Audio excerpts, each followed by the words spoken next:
欢迎塔里克总理先生访问中国。 বাংলাদেশে যে কোনো বিদেশি হস্তক্ষেপ প্রত্যাখ্যান করা হবে। চীনের এই বার্তা কি শুধু একটি কূটনৈতিক বিবৃতি, নাকি দক্ষিণ এশিয়ার নতুন ভূরাজনৈতিক বাস্তবতার ইঙ্গিত? বাংলাদেশকে ঘিরে কোনো বড় আঞ্চলিক সংকট তৈরি হলে বেজিং শুধু বিবৃতিতে সীমাবদ্ধ থাকবে না, নিজেদের কৌশলগত স্বার্থ রক্ষায় আরও সক্রিয় ভূমিকা নেওয়ার প্রস্তুতি স্পষ্ট করল চীন। আর যদি ভারত ও বাংলাদেশের মধ্যে কখনও গুরুতর সামরিক উত্তেজনা সৃষ্টি হয়, তাহলে কি সেই সংকট শুধু দুদেশের মধ্যে সীমাবদ্ধ থাকবে, নাকি দক্ষিণ এশিয়ার শক্তির ভারসাম্য মুহূর্তের মধ্যে বদলে যাবে?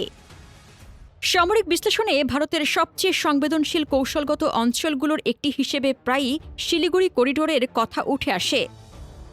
তাহলে কি কোনো বড় আঞ্চলিক সংঘাতের ক্ষেত্রে এই অঞ্চলও নতুন করে আলোচনার কেন্দ্রে চলে আসতে পারে? আজকের ভিডিওতে আমরা দেখব কেন বাংলাদেশ এখন চীনের কাছে শুধু একটি বন্ধুরাষ্ট্র নয়, কেন বঙ্গোপসাগর ও ইন্দো প্যাসিফিক অঞ্চল এত গুরুত্বপূর্ণ, এবং কিভাবে বাংলাদেশকে ঘিরে চীন ভারত প্রতিযোগিতা দক্ষিণ এশিয়ার ভবিষ্যৎ নির্ধারণ করছে। বাংলাদেশকে ঘিরে দক্ষিণ এশিয়ার ভূ রাজনীতি দ্রুত পরিবর্তিত হচ্ছে। একসময় যে সম্পর্ককে শুধু অর্থনীতি ও বাণিজ্যের দৃষ্টিকোণ থেকে দেখা হতো, আজ সেটি ধীরে ধীরে কৌশলগত অংশীদারিত্বের রূপ নিচ্ছে। বেজিংয়ের কাছে ঢাকা এখন আর কেবল একটি বন্ধু রাষ্ট্র নয়, বরং বঙ্গোপসাগর, ইন্দো প্যাসিফিক এবং দক্ষিণ এশিয়ার বৃহত্তর শক্তির ভারসাম্যের একটি গুরুত্বপূর্ণ কেন্দ্রবিন্দু। সাম্প্রতিক বছরগুলোতে অবকাঠামো, বিনিয়োগ, যোগাযোগ, প্রযুক্তি, নবায়নযোগ্য জ্বালানি, শিক্ষা, জলবায়ু পরিবর্তন মোকাবেলা এবং আঞ্চলিক সংযোগে দুই দেশের সহযোগিতা ধারাবাহিকভাবে বৃদ্ধি পেয়েছে। তিস্তা নদী ব্যবস্থাপনা প্রকল্পে চীনের আগ্রহ, ব্রিক্সে যোগদানের ক্ষেত্রে বাংলাদেশের আকাঙ্ক্ষার প্রতি সমর্থন এবং সাংহাই সহযোগিতা সংস্থার সঙ্গে ঘনিষ্ঠ সম্পর্ক গড়ে তোলার পক্ষে বেজিংয়ের অবস্থান, এসবই ইঙ্গিত দেয় যে সম্পর্ক এখন আরও বিস্তৃত কৌশলগত মাত্রা পাচ্ছে। বেজিংয়ের দৃষ্টিতে ঢাকা এখন আর শুধু একটি উন্নয়নশীল দেশের রাজধানী নয়, এটি একটি গেটওয়ে, বঙ্গোপসাগরের প্রবেশদ্বার, ইন্দো প্যাসিফিকের সংযোগস্থল, দক্ষিণ এশিয়ার শক্তির ভারসাম্যের একটি গুরুত্বপূর্ণ পয়েন্ট। চীনের কৌশলগত মানচিত্রে বাংলাদেশ এখন এমন একটি অবস্থানে যেখানে অর্থনীতি, নিরাপত্তা, যোগাযোগ এবং ভবিষ্যতের আঞ্চলিক প্রভাব সবকিছু একসঙ্গে মিলিত হয়েছে। সাম্প্রতিক বছরগুলোতে দুদেশের সম্পর্ক যেন এক নতুন গতিতে ছুটছে। অবকাঠামো উন্নয়ন, বিশাল বিনিয়োগ, সড়ক ও রেল যোগাযোগ, বন্দর উন্নয়ন, প্রযুক্তি স্থানান্তর, নবায়নযোগ্য জ্বালানি, শিক্ষা, জলবায়ু পরিবর্তন মোকাবেলা, সবখানেই সহযোগিতা বাড়ছে। তিস্তা নদী ব্যবস্থাপনা প্রকল্পে চীনের আগ্রহ শুধু একটি নদী প্রকল্প নয়, এটি একটি কৌশলগত উপস্থিতির ইঙ্গিত। ব্রিক্সে বাংলাদেশের যোগদানের আকাঙ্ক্ষার প্রতি সমর্থন এবং সাংহাই সহযোগিতা সংস্থার সঙ্গে ঘনিষ্ঠ সম্পর্ক গড়ে তোলার পক্ষে বেজিংয়ের অবস্থান, এসব যেন একের পর এক সিগন্যাল, যা বলছে সম্পর্ক এখন নতুন স্তরে পৌঁছেছে। যৌথ বিবৃতিগুলোতে শুধু কথার ফুলঝুরি নেই, আছে পরিকল্পনা, আছে রোডম্যাপ, আছে ভবিষ্যতের দিক নির্দেশনা। বাণিজ্য বাড়ানো, অবকাঠামো শক্তিশালী করা, প্রযুক্তিগত উদ্ভাবন, তথ্য প্রযুক্তি খাতে সহযোগিতা, সৌরশক্তি, দুর্যোগ ব্যবস্থাপনা, জলবায়ু পরিবর্তন মোকাবেলা, সবকিছুই যেন একটি বড় কৌশলগত প্যাকেজের অংশ।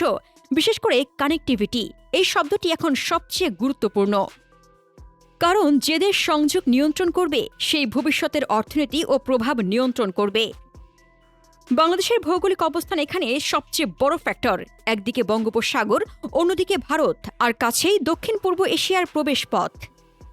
এই অবস্থান বাংলাদেশকে শুধু একটি দেশ নয়, বরং একটি করিডোরে পরিণত করেছে, একটি ট্রানজিট হাব, একটি বাণিজ্যিক সেতু, একটি কৌশলগত কেন্দ্র।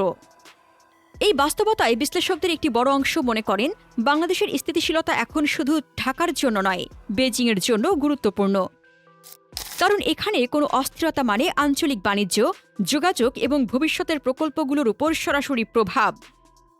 তাই চীন শুধু বিনিয়োগ করছে না, সে তার উপস্থিতি শক্ত করছে, তার প্রভাব বাড়াচ্ছে, তার অবস্থান নিশ্চিত করছে। কিন্তু এই গল্পে আরেকটি বড় চরিত্র আছে, ভারত।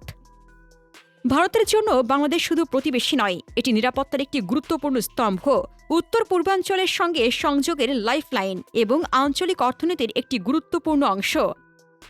ফলে নয়াদিল্লিও চায় না যে এই অঞ্চলে তার প্রভাব কমে যাক। চীনের ক্রমবর্ধমান উপস্থিতি তাই ভারতের কৌশলগত হিসাবকে আরও জটিল করে তুলছে।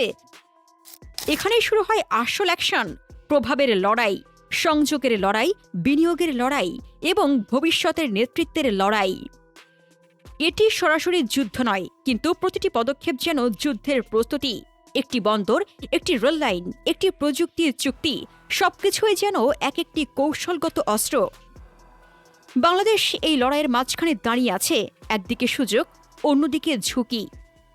একদিকে উন্নয়নের সম্ভাবনা, অন্যদিকে বড় শক্তিগুলোর প্রতিযোগিতার চাপ। প্রতিটি সিদ্ধান্ত এখানে গুরুত্বপূর্ণ, প্রতিটি পদক্ষেপ হিসেব করে নিতে হয়। যদি ভবিষ্যতে এমন কোনো পরিস্থিতি তৈরি হয় যেখানে বাংলাদেশকে কেন্দ্র করে আঞ্চলিক উত্তেজনা বেড়ে যায়, তাহলে চীন, ভারত এবং অন্যান্য শক্তিগুলো নিজেদের স্বার্থ অনুযায়ী দ্রুত প্রতিক্রিয়া জানাতে পারে। সে প্রতিক্রিয়া কেমন হবে তা আগে থেকে বলা কঠিন, কিন্তু এতটুকু নিশ্চিত, বাংলাদেশ তখন শুধু একটি দেশ থাকবে না, এটি হয়ে উঠবে একটি কৌশলগত ফ্রন্ট লাইন। বঙ্গোপসাগরের গুরুত্ব, আঞ্চলিক বাণিজ্যের প্রবাহ, ভবিষ্যতের যোগাযোগ নেটওয়ার্ক, সবকিছু মিলিয়ে যে কোনো বড় সংকট দ্রুত বিস্তৃত হতে পারে। আর এটি শুধু দ্বিপাক্ষিক বিষয় থাকবে না, এটি হয়ে উঠতে পারে একটি আঞ্চলিক, এমনকি বৈশ্বিক ইস্যু। সবশেষে একটি বিষয় স্পষ্ট, দক্ষিণ এশিয়ার ভূরাজনীতি আর আগের জায়গায় নেই। বাংলাদেশকে এখন আর শুধু একটি ছোট প্রতিবেশী রাষ্ট্র হিসেবে দেখা হয় না, বরং বঙ্গোপসাগর, ইন্দো প্যাসিফিক এবং আঞ্চলিক কানেক্টিভিটির অন্যতম কৌশল কেন্দ্র হিসেবে দেখা হচ্ছে। এই কারণেই বাংলাদেশের প্রতিটি কূটনৈতিক পদক্ষেপ, প্রতিটি অর্থনৈতিক অংশীদারিত্ব এবং প্রতিটি অবকাঠামো প্রকল্প এখন আঞ্চলিক শক্তির ভারসাম্যের সঙ্গে জড়িয়ে গেছে। চীন বাংলাদেশের সঙ্গে সম্পর্ককে যত গভীর করছে, ভারতও ততই এই অঞ্চলে নিজের প্রভাব ধরে রাখার কৌশল খুঁজছে। ফলে আজকের বাস্তবতায় বাংলাদেশকে ঘিরে যে প্রতিযোগিতা তৈরি হয়েছে, সেটি মূলত প্রভাব, সংযোগ, অর্থনীতি এবং দীর্ঘমেয়াদী কৌশলগত অবস্থান নিয়ে, শুধু সীমান্ত রাজনীতি নয়।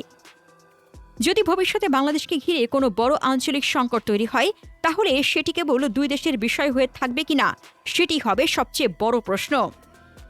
কারণ বর্তমান বাস্তবতায় দক্ষিণ এশিয়ার প্রতিটি বড় সংকট দ্রুত বৃহত্তর ভূ রাজনৈতিক সমীকরণের অংশ হয়ে উঠতে পারে।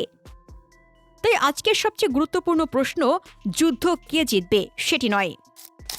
আসল প্রশ্ন হল দক্ষিণ এশিয়ার ভবিষ্যতের শক্তির ভারসাম্য কে নির্ধারণ করবে।